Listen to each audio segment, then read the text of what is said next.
홀리 파이브, 날마다 말씀 안에서 거룩함으로 승리하시길 바라며 은혜와 소망의 말씀을 함께 나눕니다. 1년 1독을 기준으로 하루 서너 장의 말씀에 대해 간략히 소개하고 함께 나누고 싶은 말씀을 전합니다. 하나님의 은혜 안에서 날마다 거룩한 파이팅을 외치며 승리하시길 바랍니다. 오늘 하루 우리가 함께 읽을 말씀은 역대상 1장에서 4장까지의 말씀입니다. 사무엘서와 열왕기서가 선지자적 입장에서 기록되었다면 역대서는 제사장적 관점에서 포로에서 돌아온 신앙 회복을 다루고 있습니다. 역대상 1장에서는 족보를 다루고 있는데 먼저는 아담에서부터 노아까지의 구속사와 관련된 족보, 다음은 홍수 이후 노아의 세 아들들의 족보, 그리고 이스라엘의 조상 아브라함의 자손들, 에돔 족속의 자손들, 에돔의 최초 왕들과 족장들로 구성되어 있습니다. 이 장에서도 족보를 다루고 있으며 크게 이스라엘의 자손 중에서 야곱으로부터 다윗까지의 계보가 먼저 나옵니다. 이어서 헤스론의 자손과 여라무엘의 자손, 그리고 갈렙의 자손들을 다루고 있습니다. 유다 지파가 가장 먼저 그리고 자세히 소개된 것은 유다 지파로부터 왕국을 이루었고 대부분 유다 출신들이었기 때문입니다. 또한 유다 지파를 통해 메시아를 보내시기로 약속하신 것과 다윗의 나라가 영원할 것이라고 약속하셨기 때문입니다. 3장에서는 다윗 후손과 솔로몬 이후의 유다 왕들, 그리고 바벨론 포로 중 다윗의 후손에 대해 나열하고 있습니다. 바벨론 포로 시대였기에 왕족이 멸할 수밖에 없었지만 하나님께서 언약을 지키심으로 안전하게 보존되었습니다. 하나님께서는 다윗의 집을 영원히 보존하실 것과 다윗 후손 가운데 영원한 왕을 세우실 것을 약속하고 지키셨습니다.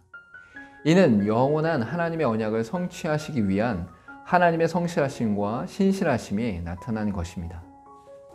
4장에서도 족보가 이어지는데 9장까지 전개되는 12지파의 족보 중에서 유다 지파와 시므온 지파를 먼저 설명하고 있습니다.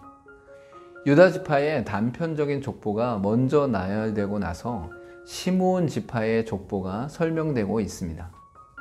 야곱의 넷째 아들인 유다 지파가 우선적으로 설명되는 것은 크게 번성하여 세력과 영향력이 컸기 때문이고, 대조적으로 둘째인 시므온 지파는 자기 몫의 기업을 차지하지도 못했고 유다 지파의 땅에서 초라하게 살았습니다.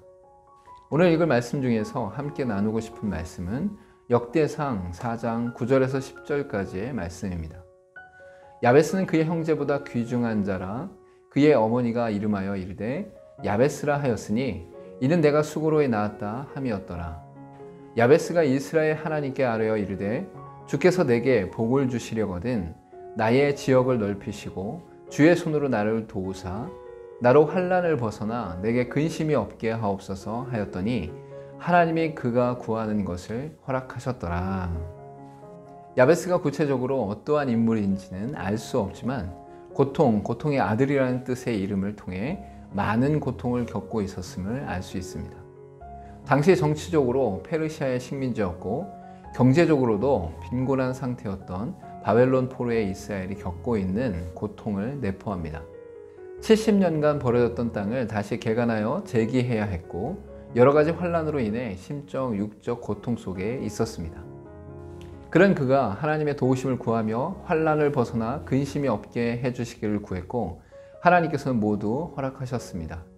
이는 야베스가 하나님께 기도하여 어려움을 극복한 것처럼 믿음의 사람들도 하나님께 맡기고 기도하며 극복해야 함을 의미합니다. 함께 기도하겠습니다. 야베스가 고통 중에도 하나님을 의지하며 기도하였을 때에 하나님께서 응답하신 것처럼 믿음의 사람들이 간절히 구하는 것에 응답하시고 허락하심을 믿고 바라보게 하옵소서. 예수님의 이름으로 기도하옵나이다. 아멘. 바벨론 포로 시대 가운데 이스라엘은 힘들고 어려운 상황 가운데 있었습니다. 그러나 족보를 통해 정체성을 다시금 확인하고 그들 안에 환난과 고통을 하나님께 아뢰었습니다. 우리의 삶 가운데 정체성과 또한 고통을 의뢰하는 삶이 더욱더 분명하게 나타나길 소망합니다. 오늘도 홀리 파이브